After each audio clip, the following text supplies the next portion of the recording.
Hello बच्चों, a very great afternoon to all of you. Effect of electric current lecture number 3। ठीक है, पहले दो लेक्चर में हमने heating effect of electric current बढ़िया से कंप्लीट कर दिया है। अब इस लेक्चर में हम magnetic effect of electric current start करेंगे। ठीक है, हमारे जो चैप्टर का नाम है, the name of chapter is effect of electric current. ठीक है, इफेक्ट ऑफ इलेक्ट्रिक करंट। इसमें बेसिकली हमें तीन इफेक्ट पढ़ने हैं, इफेक्ट ऑफ इलेक्ट्रिक करंट। ठीक है, पहला इफेक्ट है heating effect of electric current, heating effect of electric current. दूसरा इफेक्ट है magnetic effect of electric current और तीसरा है electromagnetic induction.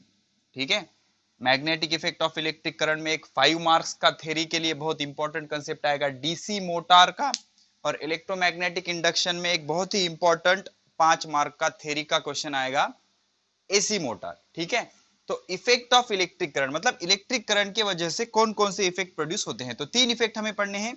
Heating effect of electric current ये हमने कंप्लीट कर लिया, हमने इस पे के न्यूमेरिकल सॉल्व किए, इलेक्ट्रिक बिल पता किया, कितनी एनर्जी कंज्यूम होती है, उसका यूनिट कैसे होता है, यूनिट क्या होता है, ये सारी चीजें हमने पढ़ी। लॉजिक क्या था कि वायर में से जब इलेक्ट्रॉन फ्लो होते हैं उसको हम इलेक्ट्रिक करंट कहते हैं।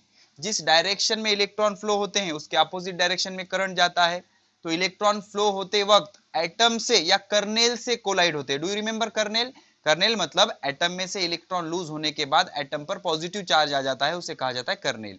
तो इलेक्ट्रॉन जाएंगे एटम से या कर्नेल से टकराएंगे, टकराने के बाद हीट जनरेट करेंगे, उस वजह से वो वायर गर्म हो जाता है, उसे कहते हैं heating effect of electric current. इसमें हमने जूल्स लॉ पढ़ा था और वो लॉ क्या था, H is equal to I square R T.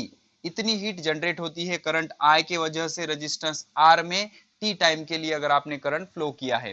अगर आपको यही आंसर कैलोरी में चाहिए होगा तो 4.18 से इसको डिवाइड कर दो, the answer will be came out in calories. Okay, अब ये दो इफेक्ट आ जाते हैं, magnetic effect of electric current और electromagnetic induction. Magnetic effect of electric current जो डिस्कवर किया उस साइंटिस्ट का नाम था ओरियस्टेड। अब ये रातों रात डिस्कवर नहीं हुआ बच्चों, मैग्नेटिक इफेक्ट ऑफ इलेक्ट्रिक किसी साइंटिस्ट के मन में आया और उसने शुरू कर दिया और 4-5 घंटों में ऐसे नहीं हुआ, उन्होंने पूरी लाइफ अपनी डेडिकेट की। और साइंटिस्ट का नाम था ओरियस्टेड। उस ग्रेट साइंटिस्ट का नाम क्या था? ओरियस्टेड। इन साइंटिस्ट ने 1820 में डिस्कवर किया एक बढ़िया सा इफेक्ट जिसे कहा जाता है magnetic effect of electric current. मतलब इलेक्ट्रिक करंट से मैग्नेटिक इफेक्ट प्रोड्यूस करना, इलेक्ट्रिक करंट से मैग्नेटिक इफेक्ट प्रोड्यूस करना। अब इसके उल्टा होता है इलेक्ट्रोमैग्नेटिक इंडक्शन, मतलब करंट जनरेट करना मैग्नेट से। ये डिस्कवर किया था फैराडे ने, बाद में देखेंगे हम डिटेल में इसका जब नंबर आएगा। फैराडे ने 1830 में, कब? 1830 में, उसका नंबर आएगा तो देखेंगे। तो आज का हमारा जो टॉपिक है वो है magnetic effect of electric current. ठीक है, तो इसको बहुत बढ़िया से समझेंगे। उससे पहले कुछ बेसिक चीजें समझ लो। सबसे पहले तो आपको मैग्नेट समझना चाहिए, मैग्नेट। ठीक है ना, मैग्नेट क्या होता है? The material which attract the metal. ऐसा मटेरियल जो मेटल को अट्रैक्ट करता है उसे कहा जाता है मैग्नेट। उसको क्या कहा जाता है? मैग्नेट। मैग्नेट के दो प्रॉपर्टीज होते हैं, मैग्नेट में दो प्रॉपर्टीज होते हैं। एक को कहा जाता है अट्रैक्टिव प्रॉपर्टी। ठीक है ना, एक्स्ट्रा नॉलेज है, बता रहा हूं आपके इन्फॉर्मेशन के लिए। एक को कहा जाता है अट्रैक्टिव प्रॉपर्टी। कौन सी प्रॉपर्टी? Attractive property. और दूसरे को कहा जाता है डायरेक्टिव प्रॉपर्टी। क्या कहा जाता है? Directive property. मैग्नेट एक ऐसा मटेरियल होता है जो मेटल को अट्रैक्ट करता है। ठीक है, और उसको कहा जाता है मैग्नेट। मैग्नेट में दो प्रॉपर्टीज होती है, एक अट्रैक्टिव प्रॉपर्टी और एक डायरेक्टिव प्रॉपर्टी। अट्रैक्टिव प्रॉपर्टी मतलब magnet can attract the metal, attract the metal, metal को अट्रैक्ट कर सकता है। ऐसे प्रॉपर्टी को क्या कहा जाता है? Attractive property. और डायरेक्टिव प्रॉपर्टी मतलब अगर आपने मैग्नेट को फ्रीली सस्पेंड किया, ऐसे लटकाया, फ्रीली लटकाया, तो वो हमेशा कौन से डायरेक्शन में रेस्ट होगा? South north. कौन से डायरेक्शन में रेस्ट होगा? South north. तो WENS, तो हमेशा मैग्नेट साउथ नॉर्थ। अब इसका प्रैक्टिकली थोड़ा सा अलग होता है, लेकिन हम ऐसा कंसीडर करके चलते हैं, रफ आइडिया। 11th में आपको डिटेल पता चलेगा कि कैसा होता है, क्यों होता है, किधर रेस्ट होता है। तो अभी ऐसा मान के चलो कि मैग्नेट हमेशा नॉर्थ साउथ डायरेक्शन में रेस्ट होता है। तो जिस डायरेक्शन में मैग्नेट का नॉर्थ पोल होगा उसे नॉर्थ पोल कहा जाता है। जिस भी डायरेक्शन में मैग्नेट का पोल साउथ डायरेक्शन में होगा उसको साउथ पोल कहा जाता है। ठीक है, तो हमेशा मैग्नेट एक्चुअली वो थोड़ा सा ऐसे टिल्टेड रेस्ट होता है, लेकिन हम ऐसा कंसीडर करें कि चलो उसकी अभी जरूरत नहीं है आपको, तो ऐसा रेस्ट होता है, ऐसा हम मान लेंगे। तो आप अगर मैग्नेट को ऐसा छोड़ दोगे तो ऐसा नहीं रह सकता, ऐसा हो जाएगा। ठीक है ना, हमेशा ऐसा हो जाएगा। ठीक है, क्यों क्या वो हम 11th में देखेंगे। तो मैग्नेट में दो प्रॉपर्टी होती है, एक अट्रैक्टिव प्रॉपर्टी मेटल को अट्रैक्ट करता है, और डायरेक्टिव प्रॉपर्टी हमेशा साउथ नॉर्थ डायरेक्शन में रेस्ट होता है, साउथ नॉर्थ डायरेक्शन में रेस्ट होता है। तो मैग्नेट में क्या होता है, मैग्नेट में दो पोल होते हैं, एक होता है साउथ पोल, एक होता है नॉर्थ पोल, एक होता है नॉर्थ पोल। अगर आपने मैग्नेट को ऐसा रेक्टेंगुलर शेप में कट किया, रेक्टेंगुलर शेप में कट किया, तो इसे कहते हैं बार मैग्नेट। कौन सा magnet, bar magnet. Bar magnet has two pole, south pole and north pole, याद है कुछ, इसको कहते हैं bar magnet. This is called as bar magnet. ठीक है, अब इस मैग्नेट के सराउंडिंग में, इस मैग्नेट के सराउंडिंग में जितने जगह में, जितने स्पेस में, जितने जगह में इस मैग्नेट का इफेक्ट है, अब मैग्नेट क्या इफेक्ट दिखाएगा, अगर उस स्पेस में अगर मेटल को रखोगे आप, तो उस मेटल को क्या कर लेगा, वो अट्रैक्ट कर लेगा। क्या कर लेगा, अट्रैक्ट कर लेगा। मतलब इस मैग्नेट के वजह से जितना भी स्पेस इन्फ्लुएंस होगा, मतलब जितने भी स्पेस में इसका इफेक्ट रहेगा, इतने रीजन को, इतने स्पेस को, इतने इलाके को क्या कहा जाता है, फील्ड। अगर मैग्नेट की वजह से तो मैग्नेटिक फील्ड, अगर चार्ज की वजह से तो इलेक्ट्रिक फील्ड, अगर मास की वजह से तो ग्रेविटेशनल फील्ड। फील्ड का कंसेप्ट बहुत आसान होता है, लेकिन बच्चे बहुत डरते हैं, फील्ड आने पर घबराते, घबराया मत कीजिए। तो मैग्नेट के सराउंडिंग में जितने भी रीजन में मैग्नेट का इफेक्ट है, उसे कहा जाएगा मैग्नेटिक फील्ड। अब एक साइंटिस्ट थे जिनका नाम था फैराडे, उन्होंने क्या किया, एक लाइंस का कंसेप्ट डेवलप किया। लाइंस मतलब फील्ड को रिप्रेजेंट करने के लिए अंदर लाइंस ड्रॉ करने का कंसेप्ट किया। तो आपने 9th स्टैंडर्ड में पढ़ा होगा, मैग्नेटिक लाइंस होते हैं। मैग्नेटिक लाइंस कैसे करते हैं, अगर आपने इमेजिन करो, अब ये दो पोल जो होते हैं, साउथ पोल नॉर्थ पोल, हम सेपरेट कर सकते हैं क्या, नहीं। अगर आपने सेपरेट करने के लिए मैग्नेट को यहां से कट कर दिया, सेंटर से कट कर दिया, तो साउथ पोल और नॉर्थ पोल क्या सेपरेट होगा, क्या नहीं होगा। जहां से कट किया उसके दूसरे एंड पे नॉर्थ पोल डेवलप हो जाएगा, जहां से कट किया उसके दूसरे एंड में साउथ पोल। मतलब हमेशा दोनों पोल होते हैं, पेयर होते हैं, वो दोनों में बहुत प्यार होता है, ठीक है ना, दोनों एक दूसरे को कभी नहीं छोड़ते, इसीलिए इसको कहा जाता है मैग्नेटिक डायपोल। ऐसा मैग्नेट जिसको दो पोल होते हैं, magnetic monopole does not exist. लिख लो, लिख लो, magnetic monopole does not exist. Magnet का एक पोल एग्जिस्ट नहीं करता, मैग्नेट में हमेशा डायपोल होते हैं, दो पोल होते हैं, इसलिए इसका नाम क्या रखा गया, मैग्नेटिक डायपोल। ठीक है ना, तो हम मैग्नेट के पोल को सेपरेट नहीं कर सकते। अगर करना चाहते हो, सेंटर से ब्रेक किया, तो फिर से हमने ऑब्जर्व किया कि जहां से हमने ब्रेक किया वहां पर नया पोल इंड्यूस हो गया। ठीक है, अब दूसरी बात आती है कि सर पोल कहां पर होता है और कैसे आइडेंटिफाई करें। तो एक चीज याद रखो, बेसिक सी चीजें बता रहा हूं मैं। सपोज हमने आयरन फाइलिंग ले ली, क्या ले ली, आयरन फाइलिंग। आयरन फाइलिंग मतलब जैसा हम खोपरा रहता ना, खोपरा, खोपरा खिसणे का रहता, खोबर खिसणी असती, त्याला खिसल्याच्या नंतर बारीक बारीक चुरा तयार होते, कशाचा, खोबऱ्याचा, तसा सपोज दैट टाइप। अगर आपने लोखंड को ऐसा घस लिया, उसका बारीक बारीक बारीक एकदम वेटलेस, मतलब एकदम हल्का बारीक बारीक बुकना अगर आपने लोहे का, लोखंड का बना लिया, तो उसे कहते हैं आयरन फाइलिंग। इस आयरन फाइलिंग में अगर आपने मैग्नेट को डाल दिया, बहुत सारी आयरन फाइलिंग ली, उसमें मैग्नेट को डाल दिया, तो हमने ऑब्जर्व किया कि एंड के थोड़ा सा अंदर, एग्जैक्ट हम पोल की पोजीशन नहीं बता सकते प्रैक्टिकली, एंड के थोड़ा सा अंदर इस लोकेशन में ज्यादा आयरन फाइलिंग चिटके, बाकी जगह भी चिटके, लेकिन यहां पर ज्यादा आयरन फाइलिंग चिटक गए। तो इस पॉइंट को और इस पॉइंट को, जो भी एंड के थोड़ा सा अंदर का पॉइंट था, वहां पर आयरन फाइलिंग ज्यादा चिटके, उसको कहा गया पोल। उसको क्या कहा गया, पोल। अगर वो साउथ डायरेक्शन में साउथ पोल, नॉर्थ डायरेक्शन में है तो नॉर्थ पोल। ठीक है ना, तो इसे कहते हैं ऐसे, इस तरह से आपका पोल डिटरमाइन करने का लॉजिक होता है। ठीक है, तो अब हमने क्या किया, सपोज इमेजिन करो, इमेजिन करो, हम अलग पोल नहीं बना सकते। अगर आपने यहाँ पर नॉर्थ पोल रखा, तो ये नॉर्थ पोल, ये नॉर्थ पोल को दूर ढक लेगा, बिकॉज यूनिवर्स का रूल है ना, सिमिलर रिपेल, अपोजिट अट्रैक्ट। किधर भी अप्लाई होता है, नेचर का रूल है ये। दो पॉजिटिव चार्ज एक दूसरे को रिपेल करते हैं, दो निगेटिव चार्ज एक दूसरे को रिपेल करते हैं, ऐसे ही दो साउथ पोल एक दूसरे को रिपेल करते हैं, दो नॉर्थ पोल एक दूसरे को रिपेल करते हैं। अगर अपोजिट पोल होंगे तो अट्रैक्ट करेंगे, साउथ और नॉर्थ एक दूसरे को अट्रैक्ट करेंगे, नॉर्थ और साउथ एक दूसरे को अट्रैक्ट करेंगे। ठीक है, तो ये नॉर्थ पोल को दूर ढकलेगा, ये साउथ पोल ये नॉर्थ पोल को अट्रैक्ट करेगा, अब ये साउथ पोल ये नॉर्थ पोल को अट्रैक्ट करेगा। तो ये जो क्लोज पाथ बन रहा है, ऐसा ये जो क्लोज पाथ बन रहा है, इसे कहा जाता है मैग्नेटिक लाइन ऑफ फोर्स। क्या कहा जाता है, मैग्नेटिक लाइन ऑफ फोर्स, या फिर simply magnetic lines, magnetic lines. तो ऐसे मैग्नेटिक लाइंस आप मैग्नेट के सराउंडिंग में ऐसे ड्रॉ करते हो, डायरेक्टिव है वो, देखो, north to south outside the magnet, south to north inside the magnet, ऐसे ऐसे लाइंस होते हैं। They never cross each other, okay, they are equidistance in uniform magnetic field, ऐसी चीजें आपने पढ़ी है। तो जितना फील्ड होगा उतने फील्ड में ये लाइन ऐसे स्प्रेड होते हैं। जितना आप मैग्नेट के नजदीक जाओगे उतना वो क्राउडेड होंगे, मतलब वहां पर फील्ड स्ट्रांग है। लाइंस ऐसे क्राउडेड, लाइन एक दूसरे को कभी भी क्रॉस नहीं करेंगे, लाइन एक दूसरे को कभी भी क्रॉस नहीं करेंगे। जहां भी लाइन ऐसे क्राउडेड होंगे वहां पर मैग्नेटिक फील्ड स्ट्रांग होगी, और जहां पर ये दूर दूर होंगे वहां पर मैग्नेटिक फील्ड वीक होगी, मैग्नेटिक फील्ड वीक होगी। ठीक है ना। तो ये सारी बेसिक चीजें आपको पता होनी चाहिए ताकि आपको magnetic effect of electric current अच्छे से समझ आए। ठीक है। तो ओरियस्टेड साइंटिस्ट थे 1820 में। अब एक एक्सपेरिमेंट में इन्होंने नहीं कहा, हजारों लाखों एक्सपेरिमेंट करने के बाद 10-20 साल अपने लाइफ के इन्वेस्ट करने के बाद एक बढ़िया सा इफेक्ट इन्होंने डिस्कवर किया कि भाई अगर आप वायर में से इलेक्ट्रिक करंट फ्लो करवाओगे, वायर में से इलेक्ट्रिक करंट फ्लो करवाओगे तो उसके सराउंडिंग में मैग्नेटिक फील्ड प्रोड्यूस होती है। तो ये एक्सीडेंटली डिस्कवर हुए वाला एक्सपेरिमेंट है या इफेक्ट है। ठीक है ना। तो हेडिंग लगाओ ओरियस्टेड एक्सपेरिमेंट। ओरियस्टेड ने क्या एक्सपेरिमेंट किया था? Oersted experiment, Oersted experiment detail बताता हूं मैं आपको। Oersted experiment of magnetic effect of electric current, MEEC, magnetic effect of electric current. अब क्या किया था ओरियस्टेड ने? देखो बच्चों, ओरियस्टेड ने क्या किया, एक करंट कैरिंग वायर ले लिया। क्या किया उन्होंने? देख लो आराम आराम से। इलेक्ट्रिक सर्किट, इलेक्ट्रिकल कंपाउंड आपको पता है। एक उन्होंने ऐसा सर्किट बनाया, एक करंट कैरिंग वायर लिया उन्होंने। ठीक है, करंट कैरिंग वायर लिया। ठीक है, और इसको अब इन्होंने क्या कर दिया, एक बैटरी कनेक्ट की। एक बैटरी कनेक्ट की ऐसे, पॉजिटिव निगेटिव पॉजिटिव निगेटिव। बहुत सारे सेल अगर आप सीरीज में कनेक्ट करोगे तो उसको बैटरी कहेंगे। Positive terminal, negative positive negative. जहां भी बैटरी होती है वहां पर स्विच होगा डेफिनेटली 100%। ये थिक कॉपर वायर ली हमने ताकि करंट उसमें से मेजरेबल फ्लो हो सके। ठीक है। अब जैसे ही हमने स्विच ऑन किया, स्विच ऑन किया, करंट फ्लो होगा कैसे? Positive to negative. करंट की डायरेक्शन क्या होती है conventional? Positive to negative, positive to negative. अब इन्होंने क्या किया, इन्होंने एक्सीडेंटली, इनके हाथ से क्या हुआ बच्चों, यहां पर एक मैग्नेटिक नीडल रखी हुई थी। मैग्नेटिक नीडल समझते हो? मैग्नेटिक नीडल मतलब जो डायरेक्शन दिखाने के लिए यूज होती है। मतलब इसमें एक मैग्नेट सस्पेंडेड किया होता है। तो मैग्नेट अगर सस्पेंड करोगे तो कौन से डायरेक्शन में रेस्ट होगा? NS, नॉर्थ साउथ डायरेक्शन में रेस्ट होगा।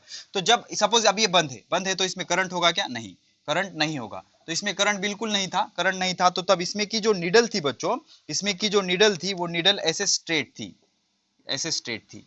ठीक है, ऐसी नीडल थी। मतलब इधर कौन सी डायरेक्शन? इधर थी नॉर्थ डायरेक्शन, इधर थी साउथ डायरेक्शन। तो कुछ भी नहीं, ये अपना अपना रेस्ट, ये प्रॉपर्टी है ना मैग्नेट की। मैग्नेटिक नीडल, इसमें छोटा सा बारीक सुई की तरह, उसको सुई चुंबक कहते हैं। ठीक है ना, सुई की तरह मैग्नेट होता है, तो इसको नीडल कहते हैं, नीडल कहते हैं। तो जब हमने ये बंद किया था, सर्किट जब हमारा बंद था, तो सर्किट जब बंद था मतलब वायर में करंट जा रहा था क्या? नहीं। तो मैं आपकी नीडल कैसी रहेगी? आपकी नीडल सीधी रहेगी। वो प्रॉपर्टी है ना मैग्नेट की, directive property, north pole south pole. लेकिन ओरियस्टेड ने क्या ऑब्जर्व किया कि जब इन्होंने स्विच ऑन किया, ऑन करने के बाद करंट फ्लो होना शुरू हुआ कैसे? Positive to negative. तो जैसे ही इन्होंने करंट होना शुरू किया तो इन्होंने ऑब्जर्व किया कि ये जो नीडल थी, ये नीडल अब डिफ्लेक्ट हो रही थी कुछ इस तरह से। ये नीडल क्या हो रही थी? अब डिफ्लेक्ट हो रही थी। ठीक है, तो नीडल क्या हुई? डिफ्लेक्ट हुई। Electric current start, then needle deflected. ठीक है, अब इसके ऑब्जर्वेशन लिखता हूं मैं, बहुत इंपॉर्टेंट है एक्सपेरिमेंट समझना। ठीक है, यहां पर लिखता हूं ऑब्जर्वेशन, ऑब्जर्वेशन, ऑब्जर्वेशन। इनके ऑब्जर्वेशन इंपॉर्टेंट है बच्चों लॉजिक समझने के लिए। Observation number 1, Oersted observe that, he observe that, he मतलब कौन? Oersted. He observe that, he observed that, he observed that number 1, when electric current, when electric current flows through wire, when electric current flows through wire, then magnetic needle placed, magnetic needle placed surrounding, या फिर magnetic needle place near the wire, near the wire increases, increases. अब आप बोलोगे sir कोई बात नहीं ना, ये मैग्नेट का है मेटल इसलिए उसको अट्रैक्ट कर रही होगी। लेकिन नहीं, जब करंट बंद किया तो डिफ्लेक्शन हुआ क्या? नहीं, पहले के जैसा हो गया कोई। ठीक है, तो when electric current flows through the wire then magnetic needle place near the wire, wire deflected not increases. हाँ, magnetic needle place the wire deflected. अब आपको पता है साइंटिस्ट लोग पहले ही किराक होते हैं। ठीक है ना। अब उसने क्या किया, इसमें का करंट बढ़ाया। करंट कैसे बढ़ाया? और एक सेल कनेक्ट कर दिया, और एक सेल कनेक्ट कर दिया, तो करंट बढ़ जाएगा ना, अमाउंट ऑफ करंट बढ़ गया। तो अब करंट बढ़ गया तो डिफ्लेक्शन भी बढ़ गया, करंट बढ़ गया तो डिफ्लेक्शन भी बढ़ गया। ठीक है, अब इन्होंने क्या किया? Number 2, he increase the current, he increase the current ठीक है ना, ही इंक्रीज द करंट, उसने करंट बढ़ाया। करंट कैसे बढ़ाओगे, सिंपली आपको नंबर ऑफ सेल्स बढ़ाने होंगे, करंट बढ़ा दिया, करंट बढ़ा दिया। तो करंट बढ़ाने के बाद क्या ऑब्जर्व किया, when current increases deflection increases, deflection increases, समझ रहे हो, when current increases deflection increases. अब उसके बाद क्या किया इन्होंने, सेल्स कम कर दिए, सेल्स कम कर दिए, सेल्स कम कर दिए मतलब करंट, नंबर 3 करंट डिक्रीज किया, करंट को डिक्रीज किया, एरो डाउनवर्ड मतलब डिक्रीज किया, करंट को डिक्रीज किया तो डिफ्लेक्शन भी कम हुआ, जो पहले ज्यादा हो रहा था अब कम, तो डिफ्लेक्शन भी कम हुआ, डिफ्लेक्शन भी कम हुआ। ठीक है, अब इन्होंने क्या किया, इन्होंने क्या किया, ये डायग्राम रहने देता हूं मैं। इन्होंने क्या किया, जो करंट की डायरेक्शन थी वो रिवर्स कर दी, मतलब इधर निगेटिव पॉजिटिव, निगेटिव पॉजिटिव। ठीक है, ये स्विच आपका सिंपली, और यहां पर ये वायर इस तरह से। ठीक है, तो अब करंट कैसे फ्लो होगा, पॉजिटिव टू निगेटिव, ऐसे। तो पहले जो करंट ऐसे फ्लो हो रहा था एंटी क्लॉकवाइज, अब कैसे फ्लो होगा, क्लॉकवाइज। तो इन्होंने क्या ऑब्जर्व किया, जो पहले डिफ्लेक्शन इधर हो रहा था, अब वो डिफ्लेक्शन इधर हो रहा था। ठीक है ना, मतलब क्या, डिफ्लेक्शन, करंट की डायरेक्शन चेंज कर दी तो डिफ्लेक्शन की भी डायरेक्शन चेंज हो गई। पहले जो करंट आपका, जो कॉइल आपका ऐसा डिफ्लेक्ट हो रहा था, अब वो कॉइल आपकी ऐसे डिफ्लेक्ट हो रही, समझ रहे हो आप। पहले जो आपका डिफ्लेक्शन ऐसे हो रहा था एंटी क्लॉकवाइज में, तो आप कैसा हो रहा है, ऐसे हो रहा है। ठीक है ना, तो अब उन्होंने चौथा ऑब्जर्वेशन क्या किया, if direction of current, changes, direction of current reverse बोलेंगे, चलो चेंजेस के बजाय reverse, direction of current reverse, then deflection also reverse, deflection also reverse, मतलब रिवर्स डायरेक्शन में आपका डिफ्लेक्शन होगा। ठीक है, तो इस तरह से एक बढ़िया सा ऑब्जर्वेशन उन्होंने किया। और इस ऑब्जर्वेशन करने के बाद, डायग्राम आपने ड्रॉ कर ली, ये ऑब्जर्वेशन करने के बाद, नहीं की तो पॉज करके कर लो। ये ऑब्जर्वेशन करने के बाद वो ये कंक्लूजन पे पहुंचे कि भाई अगर आप वायर में से, अब इसके बाद और एक ऑब्जर्वेशन क्या किया उन्होंने, number 5, if current is of, मतलब करंट आपने बंद कर दिया, तो needle regain original position, original position कौन सी, नॉर्थ साउथ डायरेक्शन, वो तो प्रॉपर्टी है ना उसकी, मतलब करंट बंद कर दिया आपने तो ओरिजिनल पोजीशन पे नीडल आपकी आ रही थी। तो यहां से इन्होंने क्या कंक्लूजन निकाला, कि भाई when electric current is passed through the wire,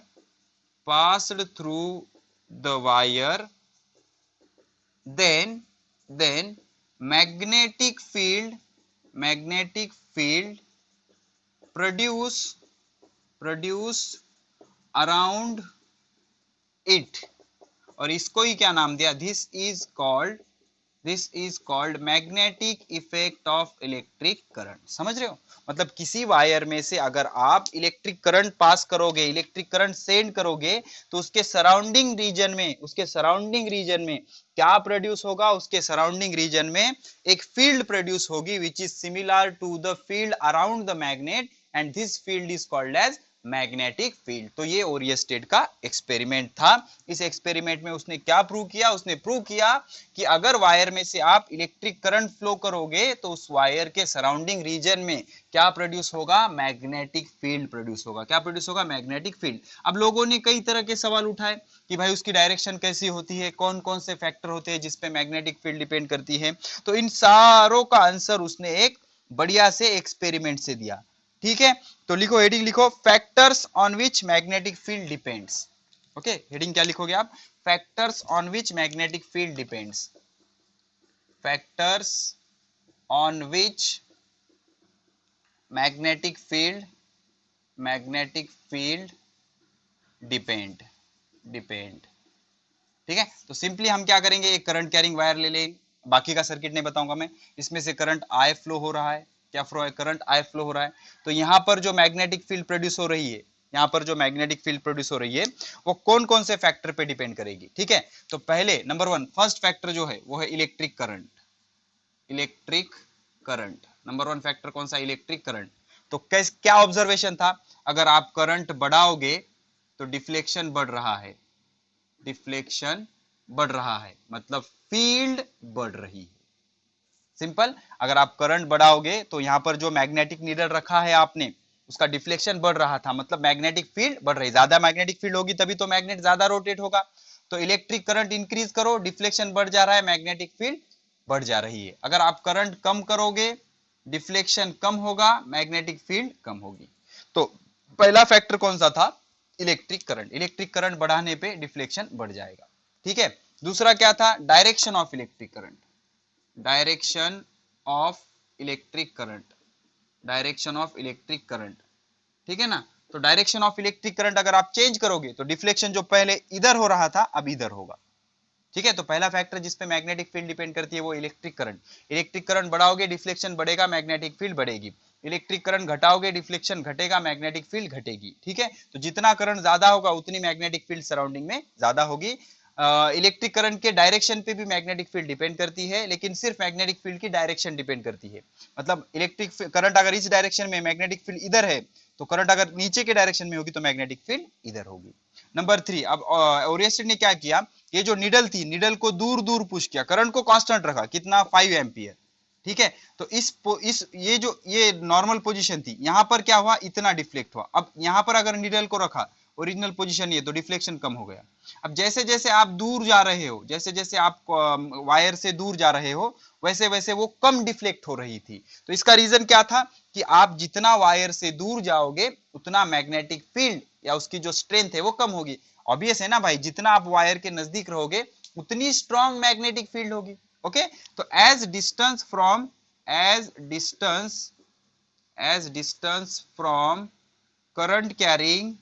current carrying as distance from current carrying wire increases, field decreases। मतलब करंट कैरिंग वायर के जितना नजदीक आप जाओगे उतना स्ट्रॉन्ग आपको मैग्नेटिक फील्ड मिलेगी, जितना आप दूर जाओगे उतना आपको मैग्नेटिक फील्ड वीक मिलेगी। मतलब अब एक चीज तो क्लियर हो गई कि जब चार्ज मूव होता है वायर में से, जिसको हम प्यार से इलेक्ट्रिक करंट कहते हैं, तो कोई वायर अगर इलेक्ट्रिक करंट कैरी कर रही है तो उसके सराउंडिंग प्लेस में क्या हो जाएगा? एक फील्ड प्रोड्यूस होगी जो कि सिमिलर होगी वैसे ही फील्ड के जो मैग्नेट के सराउंडिंग में होती है। उस फील्ड को क्या कहा जाता है? Magnetic field. तो करंट का यूज करके हम मैग्नेट जनरेट कर सकते हैं, उसे कहा जाता है इलेक्ट्रोमैग्नेट या आर्टिफिशियल मैग्नेट। उसको क्या कहा जाता है? इलेक्ट्रोमैग्नेट या आर्टिफिशियल मैग्नेट। और करंट जाने के बाद जो मैग्नेटिक फील्ड प्रोड्यूस होती है वो किन किन चीजों पे डिपेंड करती है? Amount of current, second direction of current, तीसरा आप उस करंट कैरिंग वायर से कितना दूर हो या कितना नजदीक हो। जितना नजदीक होगे उतना मैग्नेटिक फील्ड ज्यादा होगी। अब कुछ चीजें डिस्कस कर लेते हैं। When current passing in the wire, तो क्या होगा? अगर आपने करंट पास किया वायर में से तो उसके सराउंडिंग में जो कॉइल रखी हुई है या नीडल रखी हुई है वो क्या हो जाएगी? डिफ्लेक्ट हो जाएगी। Number 2, the current through wire increase, अगर आप करंट बढ़ाओगे तो डिफ्लेक्शन बढ़ जाएगा बिकॉज फील्ड बढ़ जाएगी। Number 3, current through wire is stop, current बंद कर दिया आपने तो डिफ्लेक्शन बंद हो जाएगा, कॉइल क्या हो जाएगी? निडल क्या हो जाएगी? ओरिजिनल पोजीशन पे आ जाएगी। उसके बाद the current direction is reverse, current की डायरेक्शन अगर आपने रिवर्स की तो पहले जो आपका निडल इधर डिफ्लेक्ट हो रहा था अब अपोजिट डायरेक्शन में डिफ्लेक्ट हो जाएगा। उसके बाद the distance of magnetic needle from wire increases, आप वायर से जितना दूर जाओगे उतना डिफ्लेक्शन कम होगा। करंट तो कांस्टेंट ही रखा आपने, लेकिन जो नीडल है आप वायर से दूर ले जा रहे हो तो मैग्नेटिक फील्ड कम कम होती जाएगी और उसका डिफ्लेक्शन इस वजह से कम होता जाएगा, ठीक है। अब इसके बाद जो टारगेट था किसका? ओरिएस्टेड का, कि आप उसको डिटरमाइन करना था कि किस डायरेक्शन में इलेक्ट्रिक मैग्नेटिक फील्ड जनरेट हो रही है। वो क्या रेक्टेंगुलर है, सर्कुलर है, हेक्सागोनल है, टेट्रागोनल है, ये सारी चीजें उसको डिटरमाइन करनी थी। तो उन्होंने क्या प्रूव किया कि जो वायर है और वायर में से आपने करंट पास किया तो इसके सराउंडिंग में ऐसी सर्कुलर मैग्नेटिक फील्ड प्रोड्यूस होती है। कैसी मैग्नेटिक फील्ड प्रोड्यूस होती है? सर्कुलर मैग्नेटिक फील्ड, ठीक है। ये वायर है, इसके सर्कुलर मैग्नेटिक फील्ड प्रोड्यूस होती है। तो इनको कैसे पता लगा सर्कुलर मैग्नेटिक फील्ड प्रोड्यूस होती है? तो इसके लिए हम दो एक्टिविटी करेंगे, दो एग्जांपल करेंगे जिससे प्रूव करेंगे कि अगर वायर में से करंट जा रहा है तो उसके सराउंडिंग में जो मैग्नेटिक फील्ड होती है वो सर्कुलर होती है, ठीक है। इसके लिए दो एक्टिविटी करेंगे। एक्टिविटी नंबर 1, ठीक है। आपको क्या करना है? एक कार्डबोर्ड लेना है, कार्डबोर्ड मतलब व्हाइट पेपर। क्या करना है? ऐसा व्हाइट पेपर लेना है, समझ रहे हो? एक आपको व्हाइट पेपर लेना है, सिंपली एक ऐसा व्हाइट पेपर, ओके, सिंपल ऐसा व्हाइट पेपर लेना है, ओके, सिंपली ऐसा व्हाइट पेपर होगा। इस व्हाइट पेपर में से यहाँ पर सेंटर में से एक वायर पास करानी है, ऐसा सुराख गिरा के इसके अंदर से वायर पास करानी है, ठीक है। तो यहाँ से क्या करेंगे हम? ऐसे वायर पास कराएंगे, ठीक है। यहाँ से अंदर से ऐसे वायर पास कराएंगे, ये कंटिन्यू वायर है ऐसा, अंदर से वायर पास कराएंगे और यहाँ पर सर्किट कंप्लीट करेंगे, सर्किट कंप्लीट करेंगे और यहाँ पर एक इंस्ट्रूमेंट कनेक्ट करेंगे जिसको बोलेंगे ammeter, which is always connected in series and ammeter is used to measure the electric current. Okay, उसके बाद क्या करेंगे, यहाँ पर एक बैटरी का सप्लाई कनेक्ट करेंगे, बहुत सारे सेल कनेक्ट करेंगे, ठीक है। अगर आपको अब ये करंट वेरी करना है, वेरी करके देखना है, तो इसलिए आपको एक डिवाइस कनेक्ट करना पड़ेगा जिसको कहा जाता है रेहोस्टैट। रेहोस्टैट इज वेरिएबल रेजिस्टेंस, आप अपने अरेंजमेंट के हिसाब से ये बदल सकते हैं, ठीक है ना। ये पॉजिटिव टर्मिनल, ये निगेटिव, ये पॉजिटिव तो ये पॉजिटिव हो जाएगा, ये निगेटिव हो जाएगा, ठीक है। इस तरह से ये सारा अरेंजमेंट होता है। अब ये जो है ये थिक कॉपर वायर है, जितना थिक लोगे उतना करंट कैसे होगा, ज्यादा होगा। करंट ज्यादा होगा तो हमें क्या होगा, इफेक्ट भी उसका ज्यादा देखने मिलेगा, ठीक है। तो ये क्या है, this is the thick copper wire, ये थिक जाड़ी वाली थिक कॉपर वायर है, थिक कॉपर वायर, ठीक है। ये थिक कॉपर वायर है, इसको हमने सर्किट कनेक्ट किया, ठीक है। यहाँ पर जहां जहां बैटरी होती है वहां पर एक स्विच होता है, ठीक है, बंद चालू करने के लिए, इसको की या स्विच कहा जाता है। ये कार्डबोर्ड रखा हमने यहाँ पर, कार्डबोर्ड समझ रहे ना, white paper, simply cardboard, cardboard, ठीक है। अब ये किस लिए कर रहे हैं हम ये इसलिए कर रहे हैं कि हमें डिटरमाइन करना है कि ये जो फील्ड है, मैग्नेटिक फील्ड वायर के सराउंडिंग में सर्कुलर होती है। अब करंट कैसे फ्लो होगा, positive to negative, positive to negative, ये डायरेक्शन होगी करंट की, ठीक है। अब हमने क्या किया, एक पॉइंट सेलेक्ट किया, यहां से 5 सेंटीमीटर पे, यहां से 5 सेंटीमीटर पे एक पॉइंट सेलेक्ट किया हमने, ठीक है। तो हमने क्या किया, यहां पर मैग्नेटिक नीडल रखा, मैग्नेटिक नीडल रखा। तो मैग्नेटिक नीडल एनएस डायरेक्शन में होनी चाहिए, लेकिन इस करंट के वजह से ये डिफ्लेक्ट हो गई और डिफ्लेक्ट होके ये कुछ इस तरह से हुई, इस तरह से डिफ्लेक्ट हुई। तो हमने क्या किया, उसके हिसाब से हमने पेंसिल से इतनी चीजें मार्क कर ली, ऐसे मार्क कर लिया। अब हमने क्या किया, उस थोड़ा सा नीडल को आगे सरकाया, ओके। फिर इसके बाद डिफ्लेक्शन नोट किया, पेंसिल से मार्क किया, ऐसा आया, फिर आगे सरकाया, फिर आगे सरकाया, फिर आगे सरकाया, फिर आगे सरकाया, फिर आगे सरकाया। और ये सरकाते वक्त हमने ये चीज नोट की कि ये जो डिस्टेंस था, ये जो डिस्टेंस था, हर चीज में हमने कांस्टेंट रखा, मतलब हर बार हमने क्या किया, 5 सेंटीमीटर रखा। कितना रखा, 5 सेंटीमीटर रखा। तो हमने जब पेंसिल से मार्क किया और फाइनली हमने ऑब्जर्व किया, फाइनली जब हमने ऑब्जर्व किया तो एक सर्कल बना। क्या हुआ, एक सर्कल बना। तो यहां से ये प्रूव हो गया कि जब वायर करंट कैरी करता है तो उसके सराउंडिंग में जो मैग्नेटिक फील्ड प्रोड्यूस होती है वो सर्कुलर होती है। अब सर्कल के दो डायरेक्शन होते हैं, एक क्लॉकवाइज, एक एंटी क्लॉकवाइज, एक क्लॉकवाइज, एक एंटी क्लॉकवाइज। तो कुछ दिनों बाद एक रूल आया जिसे कहा जाता है राइट हैंड रूल। क्या कहा जाता है, राइट हैंड रूल। उस रूल ने क्या किया, डायरेक्शन भी दे दिया। अलग अलग एक्सपेरिमेंट परफॉर्म करने के बाद उस एक्सपेरिमेंट के कंक्लूजन उन्होंने एक रूल में ढा दिए। उस रूल को कहा गया राइट हैंड थंब रूल। बहुत सिंपल है, बताऊंगा मैं आपको, घबराने की कोई बात नहीं, ठीक है। ये एक एक्टिविटी थी, ड्रॉ कर ली बढ़िया से। क्या किया हमने, एक थिक कॉपर वायर लिया, एक कार्डबोर्ड लिया, ऐसे व्हाइट कार्डबोर्ड, और सपोज इस तरह का कुछ वो मैग्नेटिक नीडल होता है, जब उसके सराउंडिंग में हमने रखा तो इसकी नीडल जो थी ऐसे डिफ्लेक्ट हो रही थी। जैसे जैसे वो डिफ्लेक्ट हो रही थी वैसे वैसे उसको हमने पेंसिल से मार्क किया। तो फाइनली हमने ऑब्जर्व किया कि जो फील्ड है वो सर्कुलर आ रही थी, ठीक है। कार्डबोर्ड के सराउंडिंग में फील्ड सर्कुलर आ रही थी, ठीक है। ये एक्टिविटी नंबर 1 थी। अब सेकंड एक्टिविटी ड्रॉ किया आपने, ये ड्रॉ किया सेकंड एक्टिविटी। अब हमने क्या किया, सपोज आपके पास क्या है, मैग्नेटिक नीडल नहीं है, suppose you don't have the magnetic needle. तो आपको करना क्या है, सिंपली ये बंद कर देना है। बंद किया तो करंट बंद हो जाएगा, करंट स्टॉप हो जाएगा। तो करंट स्टॉप होने पर आपको क्या करना है, ये जो कार्डबोर्ड है, ये कार्डबोर्ड पे आयरन फाइलिंग, आयरन फाइलिंग मतलब लोखंड का बहुत बारीक बारीक एकदम हल्का हल्का सा एकदम आयरन फाइलिंग, एकदम हल्का सा बारीक बारीक उसका बुकना, आयरन फाइलिंग, छोटे छोटे पीसेस उसके ऐसे स्प्रेड करने हैं, रैंडम स्प्रेड करने हैं, ठीक है। रैंडम स्प्रेड करने हैं आपको रैंडमली स्प्रेड करने हैं ऐसे, ठीक है ना। मतलब कोई ऑर्डर है क्या उसका, नहीं, रैंडमली आपको ऐसे स्प्रेड करने हैं। अब क्या करना है, आपको स्विच ऑन करना है। जैसे आपने की प्रेस किया, स्विच ऑन किया, करंट फ्लो होने लगेगा, करंट फ्लो होने लगेगा। अब करंट फ्लो होने लगेगा तो आपको क्या करना है, अपने हाथ से सिंपली इसको आराम से, बहुत आराम से ऐसा टिक करना है, हल्लू हल्लू हल्लू ऐसा धीरे धीरे धीरे इसको ऐसा प्लग करना है या टिक करना है कार्डबोर्ड को। तो थोड़ी देर बाद आप क्या ऑब्जर्व करोगे, तो इसका एक पैटर्न बनेगा, इसका एक पैटर्न बनेगा। और वो पैटर्न कैसा होगा, देख लो, वो पैटर्न होगा सर्कुलर। मतलब ये जो आयरन फाइलिंग होंगे ये ऐसे अरेंज हो जाएंगे, ये ऐसे अरेंज हो जाएंगे, ठीक है, ये सर्कल में ऐसे अरेंज हो जाएंगे। तो यहां से क्या प्रूव होता है ये दो एक्टिविटी से, कि भाई जब आप इलेक्ट्रिक करंट वायर में से फ्लो करवाते हो तो जो मैग्नेटिक फील्ड उसके सराउंडिंग में प्रोड्यूस होती है वो कैसे होती है, सर्कुलर होती है। कैसे होती है, सर्कुलर होती है, ठीक है। तो इस तरह से ये सारी चीजें होती है, ठीक है। अब एक चीज नोट करो, जितना आप नजदीक होगे उतना ये डिस्टेंस कम होगा, जितना आप दूर दूर जाओगे उतना उतना सर्कुलर में का डिस्टेंस क्या होते जाएगा, बढ़ते जाएगा। बढ़ा हुआ डिस्टेंस क्या रिप्रेजेंट करता है कि वायर से आप जितना दूर जाओगे उतनी मैग्नेटिक फील्ड वीक होगी, ठीक है। तो यहां से दो कंक्लूजन हम निकालेंगे कि जब वायर में से इलेक्ट्रिक करंट फ्लो होता है तो उसके सराउंडिंग में मैग्नेटिक फील्ड प्रोड्यूस होती है। ये मैग्नेटिक फील्ड दो तीन चीजों पे डिपेंड करती है, एक तो मैग्नीट्यूड ऑफ करंट पे, दूसरा डायरेक्शन ऑफ करंट पे, एंड तीसरा distance from the current carrying wire. तो जितना आप करंट बढ़ाओगे उतना मैग्नेटिक फील्ड बढ़ जाएगी। आपको कैसे पता लगा? डिफ्लेक्शन बढ़ गया था, और अगर आपने करंट स्टॉप ही कर दिया बिल्कुल तो मैग्नेटिक फील्ड भी जीरो हो जाएगी। ठीक है, तो अब डायरेक्शन के लिए बहुत सारे एक्सपेरिमेंट, बहुत सारे तरह के अलग अलग सेटअप इन्होंने ट्राई किए, और एक रूल दिया जिसे कहा जाता है राइट हैंड थंब रूल। क्या कहा जाता है? Right hand thumb rule.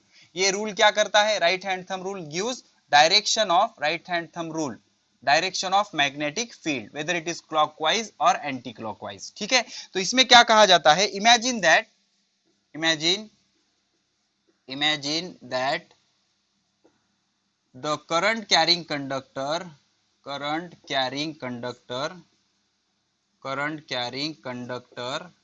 is to be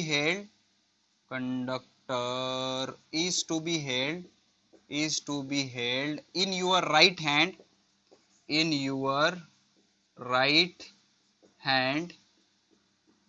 with thumb outstretch and fingers curled मतलब मुड़प ले ली बोटे, तिरपी, curled, then if thumb points in direction of current, then finger gives direction of magnetic field। अब दो तीन चीजें समझ लो। एक तो जो सर्कल होता है, सर्कल के दो डायरेक्शन होते हैं, क्लॉकवाइज एक एंटी क्लॉकवाइज। घड़ी की तरह घूमना उसको कहा जाता है क्लॉकवाइज, और घड़ी की अपोजिट घूमना उसे कहा जाता है एंटी क्लॉकवाइज। तो सपोज आपसे सिचुएशन क्या दी गई है कि भाई ये करंट कैरिंग वायर है, आप मैग्नेटिक फील्ड प्लॉट करो या ड्रॉ करो इसकी। तो आपको क्या करना है? Imagine that the current carrying conductor is to be held in your right hand. तो right hand, this is the right hand, हाँ right hand, this is the right hand. ये कंडक्टर को राइट हैंड में पकड़ा, कैसे भी नहीं पकड़ना, कैसे पकड़ना है? हैंड विथ थंब आउटस्ट्रेच, अंगूठा जो होता है थंब, इसको आउटस्ट्रेच करना है, मतलब बाहर लेना है। फिंगर्स कट, अब एक चीज याद रखो, जो फिंगर्स होते हैं नॉर्मल पर्सन के, मतलब जो आदमी है, भूत नहीं है या चुड़ैल नहीं है, उसके उंगलियां इधर घूमती है, ऐसे घुमाने की कोशिश मत करना, उंगलियां टूट जाएंगी, आपके पापा मारने आएंगे मेरे को, ठीक है ना? तो उंगलियां ऐसे घूमती है, राइट हैंड की, लेफ्ट हैंड की भी ऐसे घूमती है, लेकिन ऐसे नॉर्मल पोजीशन ऐसे होती है, आदमी की तरह घुमाना, ठीक है ना? तो क्या करना है? Current carrying conductor right hand में हेल्ड करना है। कैसे हेल्ड करना है? Thumb outstretch and fingers curled, तो thumb outstretch and fingers curled हो गया। Then if thumb points in the direction of current, तो अब थंब को किस डायरेक्शन में लेके जाना है? करंट के डायरेक्शन में। थंब को करंट के डायरेक्शन में लेके जाना है, तो finger gives direction of magnetic field. तो जिस डायरेक्शन में फिंगर रोटेट हो रहे, देख लो ऐसा रोटेट हो रहे, तो it gives direction of magnetic field. मतलब देख लो ये ऐसे, ठीक है ना? ये क्या हो गया फिर? ये एंटी क्लॉकवाइज हो गया, समझ रहे हो आप? एंटी क्लॉकवाइज हो गया। घड़ी को अगर आप ऐसे, घड़ी को ऐसे रखोगे तो ये क्या होगा? Anti clockwise. तो मैग्नेटिक फील्ड की डायरेक्शन क्या होगी? मैग्नेटिक फील्ड की डायरेक्शन होगी एंटी क्लॉकवाइज। क्या होगी? Anti clockwise. समझ रहे हो? बहुत सिंपल है। करंट कैरिंग कंडक्टर आपको राइट हैंड में हेल्ड करना है, अंगूठा बाहर निकालना है, आउटस्ट्रेच करना है, और उंगलियां घुमा लेनी है, ऐसा पकड़ना है। अगर अंगूठा करंट के डायरेक्शन में पॉइंट करेगा तो उंगलियां मैग्नेटिक फील्ड के डायरेक्शन में जाएगी, ठीक है? तो करंट अगर ऊपर जाएगा तो मैग्नेटिक फील्ड कैसे होगी? Anti clockwise. कैसे होगी? Anti clockwise. हो गया? लिख लो पॉज करके। हो गया, चलो ठीक है। अब मैं कुछ आपको करंट कैरिंग वायर देता हूं, आपको क्या करना है? मैग्नेटिक फील्ड प्लॉट करना है, ठीक है? डायग्राम प्लॉट करनी है, नीचे, इधर और एक रैंडम, ये चारों के लिए आपको मैग्नेटिक फील्ड प्लॉट करनी है। फास्ट, चलो फास्ट, पॉज करके ट्राई करो। हो गया? चलो, तो अब ये कंडक्टर है, कंडक्टर को हेल्ड किया, अंगूठा बाहर है और ये उंगलियां घूम रही है, नो प्रॉब्लम। अब करंट के डायरेक्शन में क्या? अंगूठा नहीं, करंट नीचे है, अंगूठा ऊपर है, तो इसको क्या करेंगे हम? ऐसे कर लेंगे, अंगूठा नीचे आ गया। अब उंगलियां ऐसे घूम रही, इधर से ऐसे, तो क्या होगा? ये ऐसे होगा, ठीक है? अब इसे कहते हैं क्लॉकवाइज। देखो ना, घड़ी को अगर ऐसी, घड़ी को ऐसे रखोगे तो ये क्या हो जाएगा? क्लॉकवाइज। क्या हो जाएगा? क्लॉकवाइज। फील्ड की डायरेक्शन कैसी होगी? क्लॉकवाइज, ठीक है? कंडक्टर को राइट हैंड में हेल्ड किया, अंगूठा बाहर लिया, उंगलियां घुमा ली, ऐसे बंद कर ली। अब अंगूठे को क्या करना है? करंट के डायरेक्शन में ले जाना है। ऐसे मत करना, हाथ टूट जाएगा। सिंपली ऐसे आ जाओ आप, करंट देखो, करंट किधर जा रहा है? उधर जा रहा है ना, इधर जा रहा है करंट। तो उंगलियां ऐसे घूम रही ना, ऐसे घूम रही है, ठीक है? मतलब ये अंदर से ऐसे बाहर आ रही है, समझ रहे हो? ये अंदर से ऐसे बाहर आ रही है, ऐसा सर्कल, ऐसा सर्कल, ऐसा सर्कल, ठीक है, अंदर से जाके ऐसे बाहर आ रही है, ऐसे, ऐसी मैग्नेटिक फील्ड, ऐसी मैग्नेटिक फील्ड, ठीक है। अब ये कंडक्टर को आपने राइट हैंड में हेल्ड किया, अंगूठा बाहर, उंगलियां ऐसे। अब जो करंट है आपका वो इधर है, देखो इधर है, इधर है।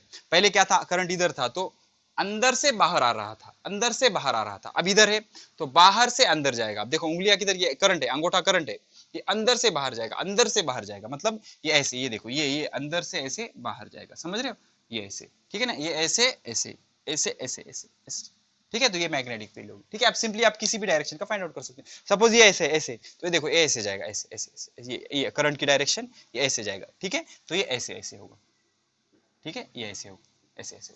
तो किस भी डायरेक्शन में आपके अगर करंट होगा तो आसानी से आप क्या कर सकते हो, मैग्नेटिक फील्ड की डायरेक्शन पता कर सकते हो। You can simply find out the direction of magnetic field, the direction of magnetic field, ठीक है।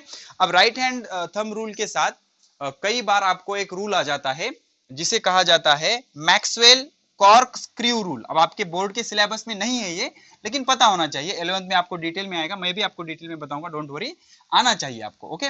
मैक्सवेल स्क्रू रूल, ओके, लिखो मैक्सवेल कॉर्क स्क्रू रूल, लिखो Maxwell, Maxwell cork screw rule, Maxwell cork screw rule. अब आपको screw पता है, screw bolt होता है ना, बोल्ट, उसमें आप ऐसे ऐसे रोटेट करते हो, घुमाते हो उसको, तो ऐसे घुमाओगे तो अंदर जाएगा, ऐसे घुमाओगे तो खुलेगा, वो ऊपर आएगा, ठीक है। तो मैक्सवेल कॉर्क स्क्रू रूल क्या कहता है, if right hand screw is rotated in advance the direction of, if देख लो, if screw is rotated, if screw is rotated in, if screw rotated, if it advance, advance मतलब जाना, if it advance in the direction, direction of current, current, then direction, direction of rotation, rotation of screw, screw gives direction, direction of magnetic field, of magnetic field, very simple, magnetic field, बहुत आसान है, देख लो magnetic field, ठीक है, FEILD field, okay. मतलब ये क्या कर रहा है, सपोज इमेजिन करो कुछ इस तरह का स्क्रू है, ठीक है ना, स्क्रू, ठीक है, ये इस पे ऐसे ऐसे ऐसे ऐसे, ऐसे अट्टे कहते हैं इसको, गावरानी लैंग्वेज में, ठीक है ना। अब हमने क्या किया, इसको ऐसे ऐसे घुमा रहे हैं, हम ऐसे घुमा रहे हैं, ऐसे घुमा रहे हैं, तो ये स्क्रू क्या हो रहा है, ऊपर जा रहा है। तो करंट अगर ऊपर जा रहा है, तो अगर ये एडवांस हो रहा है, करंट के डायरेक्शन में अगर एडवांस हो रहा है, करंट के डायरेक्शन में अगर हो, तो हम ऐसे घुमा रहे हैं ना उसको, ऐसे ऐसे ऐसे, मतलब ऐसे घूम रहा है ना ऐसे, तो डायरेक्शन, ये मैग्नेटिक फील्ड कैसे होगी, ऐसे होगी, राइट हैंड रूल की तरह। तो अगर आप स्क्रू को रोटेट करोगे करंट के डायरेक्शन में, स्क्रू को रोटेट करो, स्क्रू को रोटेट करोगे और वो एडवांस होगा करंट के डायरेक्शन में, वो जाएगा करंट के डायरेक्शन में, करंट के डायरेक्शन में अगर स्क्रू जाएगा तो जिस डायरेक्शन में आप उसको रोटेट कर रहे हो, that gives you the direction of magnetic field. Simply it is similar to the right hand rule. मतलब जिस डायरेक्शन में स्क्रू जा रहा है वो आपका अंगूठा है, अंगूठा ऊपर, जिस डायरेक्शन में आपकी उंगलियां रोटेट हो रही है वो मैग्नेटिक फील्ड। तो अगर आपको स्क्रू को ऐसे घुमाओगे, ऐसे घुमाओगे तो स्क्रू ऊपर जाएगा, जिस डायरेक्शन में जाएगा वो डायरेक्शन ऑफ करंट होगा, वो डायरेक्शन ऑफ करंट होगा, और डायरेक्शन ऑफ करंट, तो जैसे आप उसको घुमा रहे हो that will be direction of magnetic field. तो जिस डायरेक्शन में आप उसको घुमाओगे that will be the direction of magnetic field, provided that कि स्क्रू किस डायरेक्शन में एडवांस होना चाहिए, डायरेक्शन ऑफ करंट। अगर स्क्रू को आप डायरेक्शन ऑफ करंट के डायरेक्शन में अगर एडवांस कर रहे हो तो जैसा आप उसको रोटेट कर रहे हो that gives the direction of magnetic field. Right hand rule भी अगर आप समझ गए तो कोई प्रॉब्लम नहीं, ठीक है। अगर सपोज कॉइल ही सर्कुलर हो, ठीक है ना, मतलब कॉइल ही सर्कुलर हो तो मैग्नेटिक फील्ड की डायरेक्शन कैसे होगी। इमेजिन करो कि करंट ऐसे फ्लो हो रहा है, करंट ऐसे फ्लो हो रहा है, ठीक है। करंट कैसे फ्लो हो रहा है, सपोज ये है, ये कैसा होगा, anti clockwise, anti clockwise, anti clockwise, ये बहुत इंपॉर्टेंट चीज है। और दूसरा क्लॉकवाइज, क्लॉकवाइज। अब एक चीज समझ लो, क्लॉकवाइज को अगर आप पीछे से देखोगे तो एंटी क्लॉकवाइज लगेगा, क्लॉकवाइज को अगर आप पीछे से देखोगे तो एंटी क्लॉकवाइज लगेगा, एंटी क्लॉकवाइज को आप पीछे से देखोगे तो क्लॉकवाइज लगेगा। तो करंट अगर क्लॉकवाइज फ्लो हो रहा है तो ये फ्रंट फेस, ये जो फ्रंट फेस है ये साउथ पोल का काम करेगा, किसका, साउथ पोल का, समझ रहे हो आप। करंट अगर क्लॉकवाइज फ्लो हो रहा है तो वो सामने का फेस, फ्रंट फेस किसका काम करेगा, साउथ पोल। कैसे याद रखना है, देखो ऐसे यस बन रहा है, ठीक है, ये साउथ पोल का काम करेगा। तो आपने कहा था सर पोल तो अलग हो ही नहीं सकते, कहां हो रहे, ये सामने से क्लॉकवाइज लग रहा है, इसको अगर आप पीछे से देखोगे तो एंटी क्लॉकवाइज लगेगा, तो anticlockwise behave as a north pole. देखो ऐसे ज्वाइन करना है इसे, शॉर्टकट नॉर्थ पोल। तो करंट अगर एंटी क्लॉकवाइज जा रहा है तो वो कैसे काम करेगा, नॉर्थ पोल की तरह काम करेगा। कैसे काम करेगा, नॉर्थ पोल की तरह काम करेगा। ठीक है, तो सामने का क्लॉकवाइज पीछे से कैसे लगेगा, एंटी क्लॉकवाइज। तो क्लॉकवाइज कैसा लग रहा है, साउथ पोल की तरह, तो पीछे से कैसा, नॉर्थ पोल। तो किसी भी कॉइल से अगर करंट जा रहा है, आपको सामने से क्लॉकवाइज लग रहा है तो वो साउथ पोल है, पीछे से जाओगे एंटी क्लॉकवाइज लगेगा, वो नॉर्थ पोल है। किसी भी कॉइल के फ्रंट फेस में से अगर एंटी क्लॉकवाइज करंट जा रहा है तो anticlockwise is equivalent to north pole, उसको पीछे से देखोगे क्लॉकवाइज लगेगा, वो साउथ पोल। कैसा, साउथ पोल। तो अगर सर्कुलर कॉइल होगी करंट कैरिंग तो इस तरह से पोल बन जाते हैं, south pole and north pole, south pole and north pole. हो गया, south pole and north pole. तो इस तरह से ये करंट बन जाते हैं। ठीक है, हो गया। चलो अब इसके बाद लास्ट एक पॉइंट इस लेक्चर का मैं आपको सोलेनॉइड बता देता हूं, सोलेनॉइड। और 12th में जब जाओगे तो आपको टोरॉइड भी पता लगेगा, लेकिन आपके सिलेबस में है ऑफिशियली, तो उस वो मैं डिटेल में बता दूंगा आपको। सोलेनॉइड हेडिंग लगाओ, सोलेनॉइड। अब सोलेनॉइड सुन के घबराना नहीं है, बहुत सिंपल है। आपको क्या करना है, एक इंसुलेटेड कॉपर वायर लेनी है, इंसुलेटेड कॉपर वायर, ज्याला आवरण असेल प्लास्टिकचं, इंसुलेटेड कॉपर वायर लेनी है। एक ऐसा प्लास्टिक का रॉड या लकड़ी का रॉड, इंसुलेटर का रॉड लेना है और उसको ऐसे गुंडालना है, वायर को ऐसे गुंडालना है, वायर को ऐसे गुंडालना है। गुंडालने के बाद जो बन गया उसे कहना है सोलेनॉइड। तो इतना ही होता है क्या, नहीं, और एक चीज ऐड होती है उसमें। क्या करना है आपको, ये वायर को, कॉपर वायर को, insulated copper wire, not naked, insulated copper wire, ऐसे इसको रोटेट कर देना है, ऐसे इसको रोटेट कर देना है अराउंड द इंसुलेटर। और वो इंसुलेटर का कोई रोल नहीं, उसको आप रिमूव भी कर दोगे तो चलेगा, नो प्रॉब्लम। ठीक है, तो इस तरह का जो अरेंजमेंट है इसे कहा जाएगा solenoid, provided that it is connected to external battery, it is connected to external source of supply, मतलब उसमें करंट फ्लो होना चाहिए। जैसे बैटरी होगी वहां पर स्विच भी होगा, क्या होगा, स्विच भी होगा। इसको ऑफ रखेंगे पहले हम, ये पॉजिटिव टर्मिनल, ये नेगेटिव टर्मिनल। तो such kind of arrangement is called as solenoid. तो इसको क्या बोलेंगे, सोलेनॉइड। तो सोलेनॉइड की डेफिनेशन क्या होगी, when insulated copper wire with resistive coating, when insulated copper wire, when insulated copper wire with resistive coating, समझ रहे हो ना, मतलब कोटिंग होनी चाहिए, with resistive coating, coating is wound, wound मतलब गुंडालने, गुंडालना, is wound in the shape of rings, wound in the shape of rings, then wound in the shape of rings, then it is called solenoid। तो इसको क्या कहा जाता है, solenoid कहा जाता है। और उसमें से करंट फ्लो भी कराना जरूरी है, लेकिन वो बताने की जरूरत नहीं है। तो इस तरह की जो अरेंजमेंट होती है उसे कहा जाता है सोलेनॉइड। सिंपली आपको करना क्या है, एक इंसुलेटेड कॉपर कॉइल लेना है, कॉपर वायर लेना है, उसको रिंग के फॉर्म में वाउंड करना है, गुंडालना है, इसे कहा जाता है सोलेनॉइड। हो गया सोलेनॉइड। तो अब हम पढ़ेंगे equivalence between magnetic, equivalence of magnetic field between solenoid and magnetic dipole, solenoid and magnetic dipole. अब जो सोलेनॉइड होता है, सपोज हम उस सोलेनॉइड में क्या करेंगे, सोलेनॉइड में क्या करेंगे, करंट फ्लो करेंगे। करंट, अब स्विच ऑन कर दिया तो करंट फ्लो होगा, कैसे, positive to negative, positive to negative, positive to negative. कई बार 2 मार्क के लिए डायग्राम आ जाती है, ड्रॉ द मैग्नेटिक फील्ड या magnetic lines around the solenoid. तो सोलेनॉइड किसे कहते हैं, इंसुलेटेड कॉपर वायर को रिंग के फॉर्म में वाउंड कर दिया आपने तो उसे कहते हैं सोलेनॉइड। तो ये करंट ऐसे जा रहा है, तो अब ये देख लो, ये करंट ऐसे जा रहा है, यहाँ पर ये करंट ऐसे जा रहा है, तो आपका हैंड देखो, अभी छोटा सा एलिमेंट ले लेंगे, इसका छोटा सा एलिमेंट, इतना सा एलिमेंट ले लेंगे, करंट ऊपर जा रहा है, आपका हाथ कैसे घूमेगा, ऐसे। तो मैग्नेटिक फील्ड अंदर आएंगे, मैग्नेटिक लाइंस अंदर आएंगे, मैग्नेटिक लाइंस अंदर आएंगे, तो ऐसे मैग्नेटिक लाइंस इधर अंदर आएंगे, मैग्नेटिक लाइंस ऐसे अंदर आएंगे, मैग्नेटिक लाइंस ऐसे अंदर आएंगे, मैग्नेटिक लाइंस ऐसे अंदर आएंगे। ठीक है, अब ऐसे घूमते घूमते घूमते घूमते घूमते करंट यहां से बाहर निकल रहा है, करंट यहां से बाहर निकल रहा है, बाहर मतलब ये ऐसे देख लो, ये ऐसे ऐसे देखो, ये करंट ऐसे, समझ रहे हो, समझ रहे हो, ये करंट आपका ऐसे नीचे नीचे नीचे नीचे, तो यहाँ से ऐसे बाहर जा रहे हैं लाइंस, यहाँ से बाहर जाए, यहाँ से अंदर मतलब यहाँ से कैसे होंगे, बाहर हो जाएंगे। ठीक है, तो ये कॉइल्स यहाँ से, ये जो लाइंस होंगे ये इस तरह से, ये इस तरह से, ये इस तरह से, इस तरह से, यहाँ से लाइंस ऐसे बाहर जाएंगे, यहाँ से लाइंस ऐसे बाहर जाएंगे। अगर आप इसको कंटिन्यू करोगे, अगर आप इसको कंटिन्यू करोगे तो lines will be like this, sorry,